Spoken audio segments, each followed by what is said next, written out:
Hi everyone, welcome to this month's Coach Developer Conference call. My guest is Lori Gano-Overway from Bridgewater College, and we're going to talk about the national standards for coaching and some changes and revisions that are in the work, we'll get into that in just a moment. And I'm Sam Cowan, I'm your host. Here I work at USA Fencing, and we co-sponsor this with the U.S. Center for Coaching Excellence.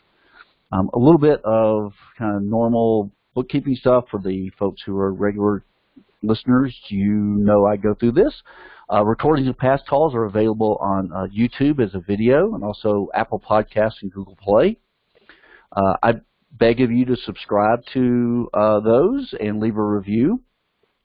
And also a heads up, we would be very remiss in not promoting the coaching conference coming up, the Coach Developer Conference they'll be here in Colorado Springs, June the 17th to the 19th of 2019.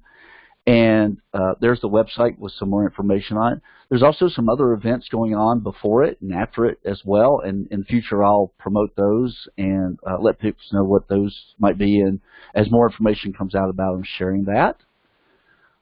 Working on next month's conference call and also trying to get Kristen Diefenbach on to talk a little bit about kind of the USCCE, progress report and some things like that, and just trying to get her nailed down is pretty challenging. If you want to chat during the call, if you have logged in on site, if you look up here, there's a little chat box here that's circled. You can type questions in. I can pass those on to Lori. And I'll also open it up for Q&A afterwards. And if you have a question you want to ask, you can if you've dialed in, you can push *6 and place in the queue. Then when we go to Q&A, you can just press 1, and we'll go through anybody who has questions that they want to ask directly to Lori. So here is a little bit about Lori. She is an associate professor at Bridgewater College, and she's been involved in coaching education for quite a while. She is an AASP, which is I think the American Association of Sports Psychologists, and she's a mental performance consultant there. And she is on the editorial board of several peer-reviewed journals there. You see some of them if you're online: Journal of Sport, Exercise, and Performance Psychology, Women in Sport and Physical Activity Journal. She is a board member for the U.S. Center for Coaching Excellence and serves as the accreditation chair. And she's also involved in the Virginia High School League Coaching Education and an advisor for Positive Coaching Alliance.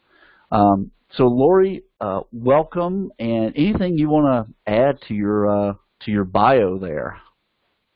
No, the only thing that I would add is that, I'm here to chat as a member of the task force for the National Standards for Sport Coaches, and so currently chairing that committee, and so happy to answer questions affiliated with that.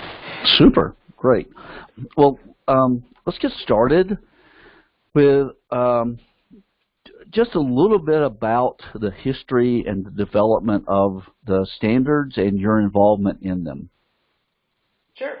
Yeah, so the standards have a history that goes back quite a distance. And so in the 1990s, NASB, which was the National Association for Sport and Physical Education, which was a organization underneath AFERD, which is now Shape America, that they put together a group of individuals, experts in the area, and they represented individuals in the National Federation for State High School Associations, members of the USOC, and then researchers in coaching education. And in 1995, that group developed the first standards for sport coaches. And with that, there were several components of affiliated with it in terms of competencies and benchmarks that were suggested. And so following that 1995 revision, they underwent another revision around 2004, and another group of individuals came together to revisit those national standards. And what they did when they did the revision is they organized them around 8 different content domains, and so domains around philosophy and ethics and around safety and around physical conditioning. And within those domains, they developed standards or things that coaches needed to know and be able to do. And so that was published in 2006. And so with the publication of that sort of drove some curriculum and accreditation relative to coaching and coaching education. But in 2015, the Shape America wanted to revisit the national standards for sport coaches and do another revision. And so there was an initial committee that worked on that initial revision process, and so that started in 2015, and so I was a member of that committee. And so that committee did some work for about a year and came up with some guidelines or things that needed to be a focus for the new set of revised standards. And so that committee sunsetted at the end of probably the middle of 2017, but then a new committee was started to really take a look at the national standards for sport coaches in terms of the revision. And so at that time, I came in as the chair, and there were a couple of other people who came over from that committee, and we put together an additional group of individuals to start the revision process that we're currently undergoing in regards to the national standards. Fantastic. And I probably should have maybe asked this question first, but so what was the idea behind the standards, and what's the current purpose behind these standards? Sure. So initially, the standards were created really to help with the professionalization of coaching and to really help develop the quality of coaching within the United States. And so the emphasis has been on outlining what are the knowledge and skills that coaches need to provide a quality sport experience for athletes. And so that was the start of the standards, and so that was the focus. But as we looked at that, we've identified that as an important component, and so that is what the purpose is. But we've also, as we've thought about what are the purpose of the standards, we've really emphasized, yes, at the core level, it is about the knowledge and skills that are necessary for quality coaching. So sort of a job analysis of sport coaching, with really three areas where we feel that the national standards can help, not only with coaching, but also with coach education and coach development. So one, to sort of set the expectations for what is quality coaching, and to help professionalize coaching in that sense. Another, to sort of drive educational development. And then the third, to really look at quality assurance and accountability as those three kind of pillars, but all connecting back really to that main focus in terms of driving what quality coaching is. And my impression over the history of this, and I don't go back quite that far, but certainly that seemed to be, to me early on, very academic-oriented, and now it seems like it's a little more practical for those of us who work in the NGB world and are out trying to educate coaches. Maybe elaborate a little bit how a national governing body or someone in maybe a very large sport organization can take these and utilize them, and how have you seen them utilized by some folks? Sure. Yeah, so I will say that the way that the current national standards are set up, it lends to that notion, that very academic focus, right? Because they're set up around these domains of content knowledge, and so set up around teaching and communication, or set up around organization and administration and the standards that underlie them. What we've tried to do on the current task force, and this is a recommendation from the previous task force as well, is to really emphasize what the coach's responsibilities are. And so We really spent some time looking at the International Sport Coaching Framework that identified primary functions for coaches. And we looked at that and kind of also looked at the national standards for sport coaches to identify, does that meet sort of what is occurring within the United States in terms of sport coaching? Are there other ways that we sort of organize or think about those things? And came up with a set of coach responsibilities. And so we've really revised the standards to really focus in on what are those core job responsibilities for coaches, right, to kind of correspond with that notion of a job analysis. And so we focused in on this idea of setting the vision and the goals and the standards for the program, engaging in and support ethical practice, building positive relationships, developing a safe sport environment, creating positive and inclusive sport environment, conducting practices and preparing for competition, and then striving for continuous improvement as sort of those overarching core responsibilities.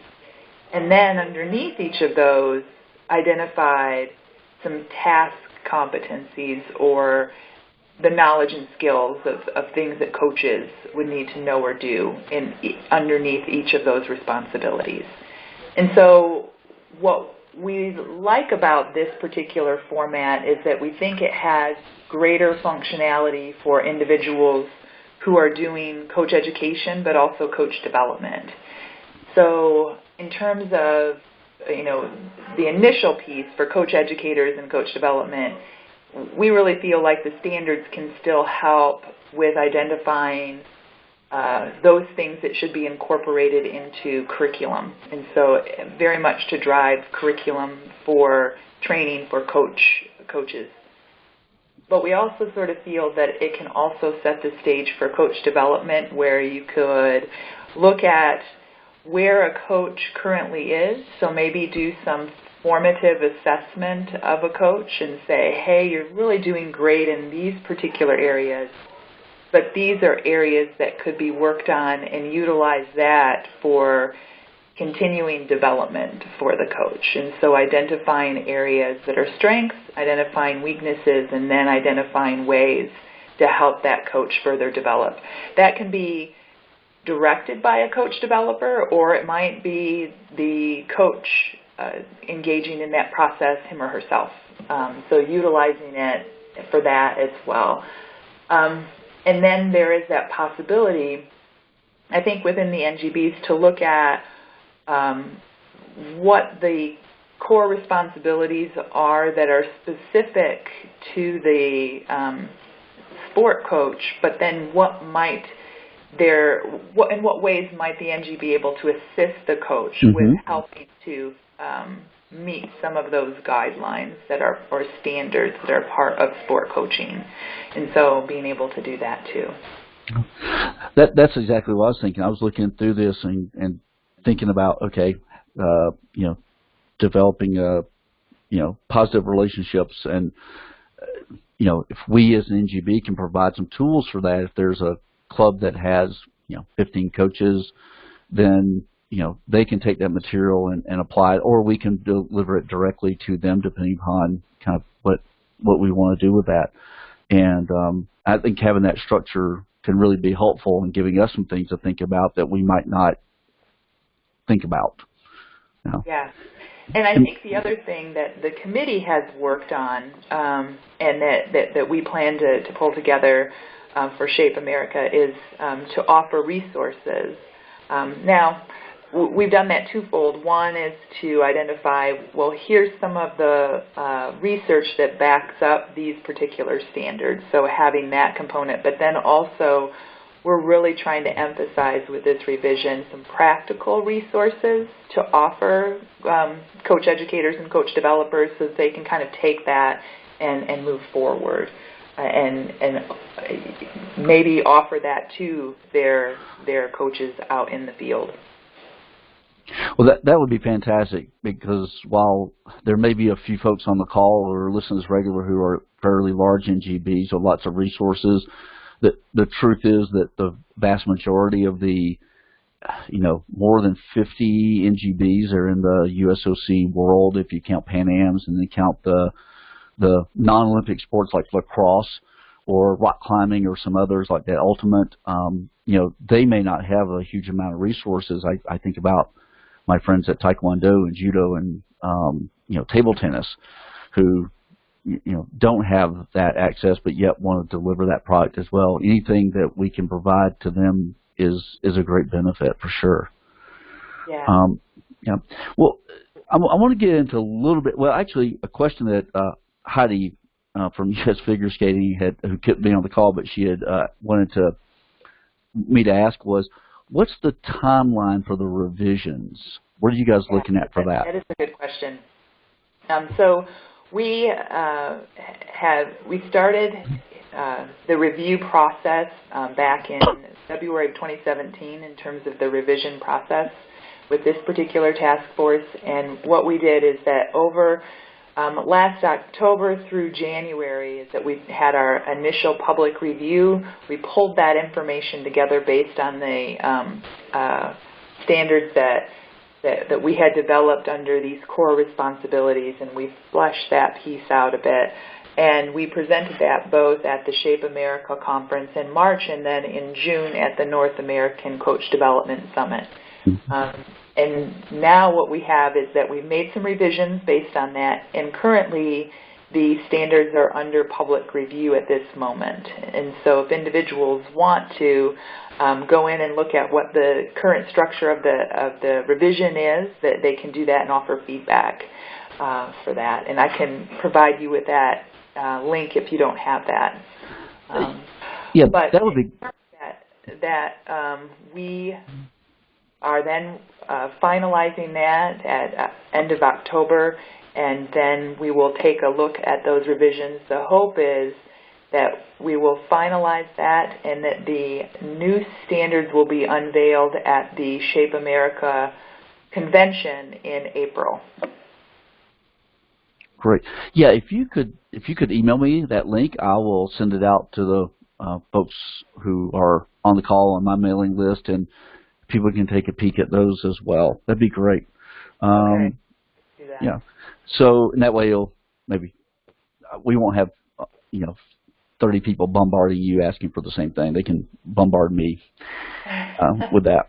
And so for the people do you have a sense of how many NGBs are currently accredited? And I want to talk about that process coming up here as well. Sure, yeah. So, yes, one of my other hats then, and so the task force that's looking at these standards is through Shape America, but we also accredit programs within the U.S. Center for Coaching Excellence. And as the accreditation chair, I sort of monitor, oversee the accreditation of programs. At this point, in terms of programs that may be affiliated with NGBs or are NGBs that are currently accredited, we have USA Track and Field, that they have both their Level 1 and their Level 3 programs are accredited. And then the Professional Tennis Registry, which I think works with the USA Tennis a bit, or there's some relationship there, they have programs that are also accredited through NCACE, or the National Committee of Accreditation of Coaching Education. Mm-hmm. And then we have other programs that are accredited that coaches might filter into the Olympic system, but they're not NGBs per se. And so I can send you a link to that list of programs. But currently we have just under 30 programs that are accredited. Some of the programs are associated with coaching organizations or coaching associations like AYSO, American Youth soccer organizations, and then others, the other half are colleges and universities that are accredited. And so the accreditation process is taking those standards and determining whether a program, so it's an external validation of whether a program is incorporating both the national standards and some additional guidelines or best practices for coaching education. And so it's combining both the curricular content with some aspects of instructional design combined. And so we look at both of those pieces to offer some external validation that, yes, these programs are meeting those guidelines and they're in line with the national standards for sport coaches. I'm going to ask you a question that may be very, very hard to answer. The question is easy. The answer is often hard. If someone has built a program on the current standards as they are, how much of a change are the new revisions going to be to that, or will it? I'm curious, as someone who's been kind of using the current standards as a guide, and if down the road I look at this, do you see this as being, a major change that we've got to add a lot more? Wouldn't take anything out necessarily, but kind of curious about that process and what you guys see that going forward. Yeah. So with the revision of the standards, what we've done is that we've mapped those current standards onto the revised standards. And so those individuals who have gone through the program, what they'll notice is if they take a look at the current revised document that I'll send you the link for, is that the current standards are noted behind the revised standard.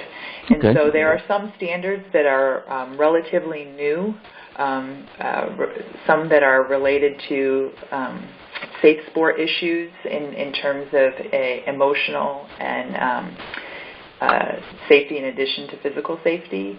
Others that are related to self-care for coaches are new and they don't have any corresponding standard to that. But the others really do have corresponding standards to the current standard. And so I think what individuals will note that while it's packaged differently and the focus is on competencies a bit more in terms of what coaches do, that what they will see is that a lot of the standards are still represented. We're just pushing a little bit that knowledge is important, but also is skill development and being able to execute some of those pieces. And so I think that what programs will find is that they're currently in line. They may have some adjustments to make, but that they'll find that it will be more of a paper trail piece than anything else. I think as I'm kind of thinking about it at this particular point. Gotcha. Yeah, I didn't want to paint you in a corner either. I kind of apologize for that part of it. I think that I like the part you had here about the self-care standards. Just kind of nice to focus on that a bit of how the coaches take care of themselves, and because I think that's something we often neglect. We often just assume that, well, people will take care of themselves just fine, and sometimes that's not always the case, regardless of what profession we're talking about here. Right. With that. All right, I'm going to ask you, I'm going to kind of go off the path here a little bit. Maybe help us understand, and I'll throw me into that too, is help me understand the alphabet soup here, okay? We have NCACE, we have SHAPE, we have USCCE. I won't even throw AASP into that because that's kind of very separate. But maybe if you could talk about the focus of each of those organizations, and then also how or if they even kind of come together and maybe overlap in this, since we as a nation don't have a Ministry of Sport from which all great knowledge comes down. it's a little bit more of a hodgepodge, in this case, an alphabet soup. And so kind of help us navigate the alphabet soup world a little bit. Sure. And so I'll back up a little bit in terms of that. So go for it. Many of you may be familiar with the U.S. Coaching Coalition, which represented a group of organizations that got together to really focus in on coaching and coach education. And so that organization, as it was constructed most recently, incorporated the USOC, and so it had incorporated that, and then the National Federation for High School Associations, so it had that group, and then also the National Strength and Conditioning Association, and then the NCAA, and then Shape America, which was the old AFERD. And so Shape was part of this overarching U.S. Coaching Coalition, and they were very much involved in coaching. And Shape America did some restructuring a couple of years ago, and in that restructuring, they had a lot of organizations that were underneath them that represented different groups. One of those was the National Association for Sport and Physical Education. And so when they reformulated, those sub-organizations went away. But a couple of those organizations maintained for a little bit longer. One of them was NCACE, which was initially the National Council for the Accreditation of Coaching Education. So it fell underneath Shape America. And so you had NASB, which really focused in on the emphasis on educating individuals about sport and physical education. And then NCACE, which really emphasized an external evaluation or an accreditation of coaching education programs. And so both of those organizations were underneath Shape America. What occurred over the last few years is that Shape decided that it wasn't within their scope to do accreditation, and so they had separated out accreditation, and that they were encouraging the accrediting agencies within Shape to move outside of that. And so in 2017, the U.S. Center for Coaching Excellence began, and that center was meant to house NCACE, but the group that organized that wanted to do more than just focus in on accreditation, but focus in on systems of coaching within the United States. So how can we alter the training systems within the United States to really emphasize quality coaching? And so accreditation was one piece of the puzzle, but it wasn't the only piece of the puzzle, because there was a need to educate coach educators to provide quality curricular experiences, and then to also identify what are best practices for educating coaches. And then what is that knowledge and skills that coaches need, and so allowing space for that. And so that's where the U.S. Center for Coaching Excellence was born. So one of the sub-organizations within that is NCACE. And so there is, if you look at the way that the U.S. Center for Coaching Excellence is set up, is that there are two major arms. There's the education arm, and then there's the accreditation arm. And so NCACE falls underneath the U.S. Center for Coaching Excellence now. Fantastic. And everyone, there will be a test on all the abbreviations, acronyms, and mapping that out. So be ready for that one. No, that's good. This is kind of an odd, jumbled history of parts moving around and trying to get groups together that are involved in working with coaches, but we're very separate. I mean, the USOC and the NCAA and the National Federation of High Schools, and you can go on, we're very siloed, and I thought that was a good attempt to try to get us all on the same page, and I think we're still working towards that goal that we all, we all feed into each other, right? Youth sport coaches are important because, they're the first contact. If kids don't fall in love with the sport they're not going to make it to that, next level of maybe participating in a club or competitions or going on to the NCAA and then perhaps on to the Olympics as well. So we all have, I think we all have some skin in this game to work at all levels. So there's my soapbox speech for the day. Yeah, and I will say that in terms of thinking about the national standards, that's one of the difficult things, right, is that the way that we currently construct them, some individuals might think, gosh, those are a bit vague.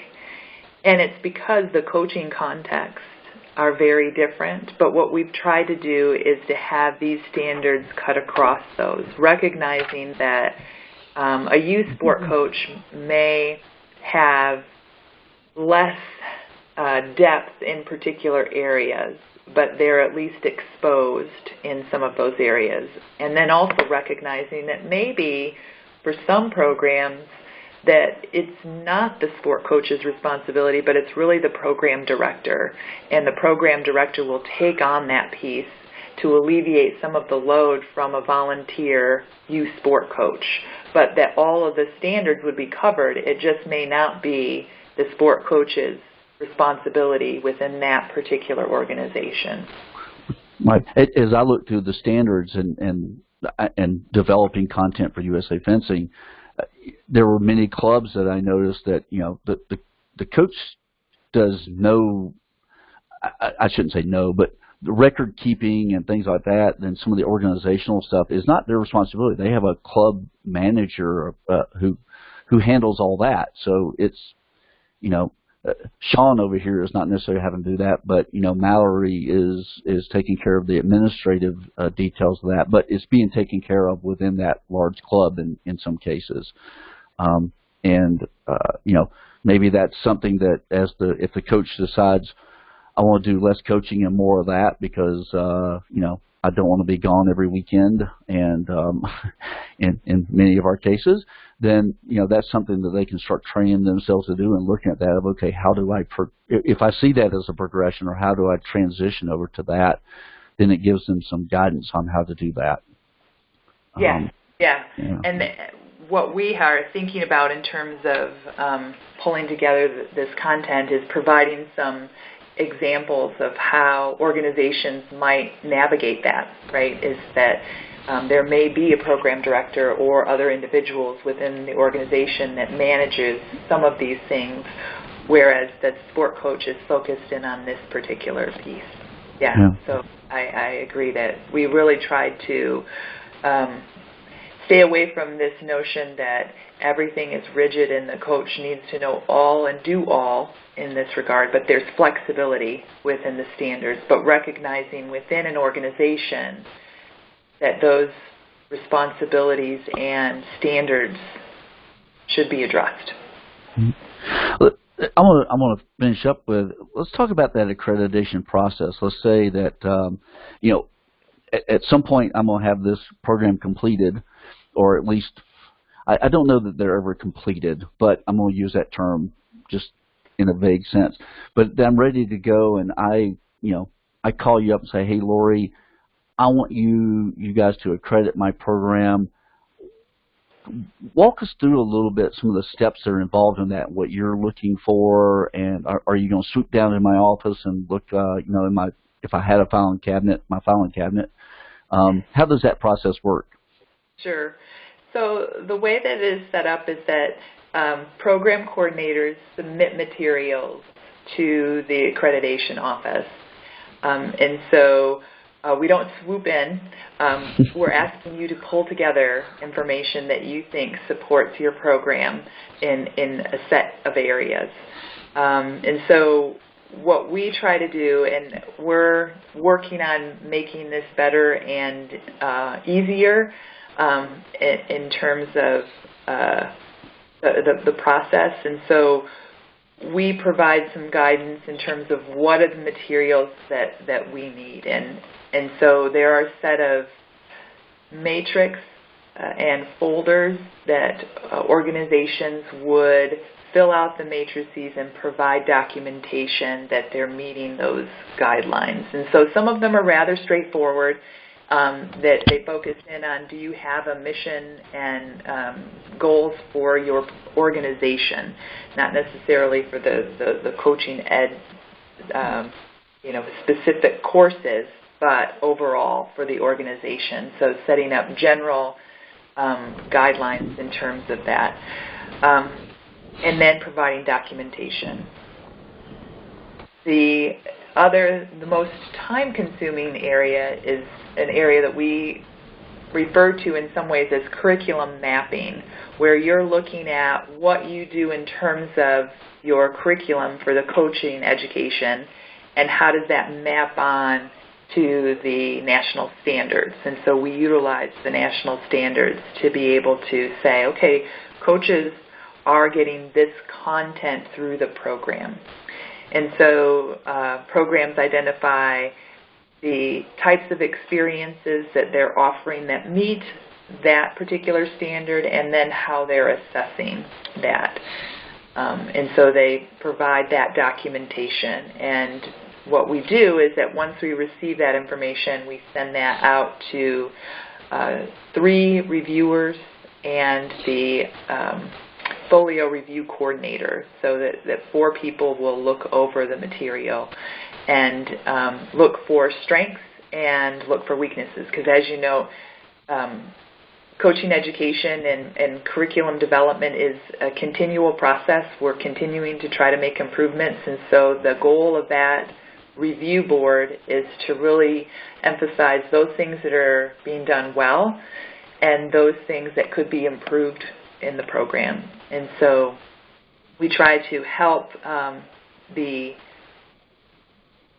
group or the coach coordinator, the program coordinator, be able to identify those things that they could work on within the next period of time before they would go up for reaccreditation. Does that help?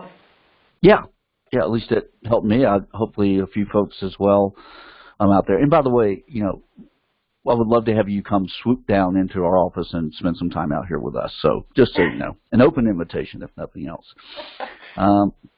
Great.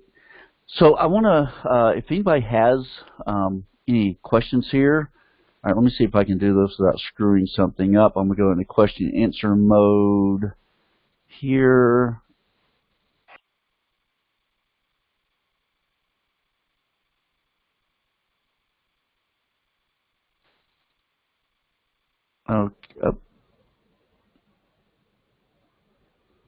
Okay, I'm looking for if anybody has any questions. If you want to say, if you've dialed in, you press *6, they'll put you in queue, or you can use the chat if you're online with that. And I'll give folks a couple of seconds to navigate that as well.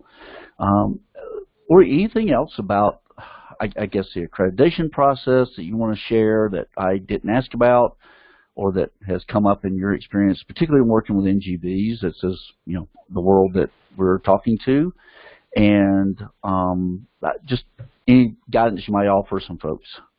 Yeah. So one of the things that I will note is that one of the things that we have on our strategic plan for the U.S. Center for Coaching Excellence, specific to accreditation, is to look at different pathways towards accreditation. And so we are in the midst right now, the NCACE committee is looking at potential pathways. And so I'm really interested from the NGBs what they might like to see in regards to that accreditation, or if they've attempted to go through the process or are interested in the process but have found it overwhelming, or that there are roadblocks or barriers that they've perceived. I would love to hear from folks on that, because we're in the midst of thinking about how we might have differing paths. And so what we've noted is that maybe a college and university path for those types of programs may be very different from a, let's say, NGB program, and that maybe we need to reconsider accreditation in terms of what works for particular organizations. Not to say that the guidelines and the standards would be less, but ways that we could help programs maybe either stair-step through the process a bit more, or what we may do is alter some of those guidelines. So one of the things that I've been brainstorming about, so this is just brainstorming, nothing solidified at this point, but having tracks where there's just a focus in on knowledge development for coaches, and that in either endorsement or accreditation would look very different than a coach developer track that really is focusing in on the long-term development of coaches over time, and that those pathways may look very different in terms of accreditation. So I'll just throw that out there. That's fantastic. You also have to consider that universities and colleges are so used to accreditation processes that while they are, no one likes them, no one jumps for joy that, it's accreditation time again, but at least they're used to navigating that world, whereas that probably for most of us, that's a very new world and maybe a little intimidating of, wow, I've got to get all this stuff together and there's nobody in my organization who's ever done that. I've never been a part of that. I've worked in academia and as a college administrator, but never really had to do much of anything with it. The advantage of being a very low-level person in that world is you don't have to worry about that as much. So, yeah, I think that some of that could be good feedback from folks, and hopefully we'll get some from this. This will generate some discussion along those lines. Well, Lori, I don't see anyone in the queue, so with that, I want to thank everyone for joining us, and of course thank Lori for helping enlighten us a little bit on this accreditation process and the goings-on and the history of this. And we look forward to, in April, the unveiling of this, but you're also going to send me a link to the public review that folks will have another couple of weeks to comment on that, and that would be great.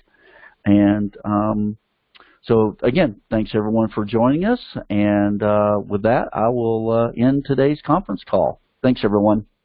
All right, thanks, Sam.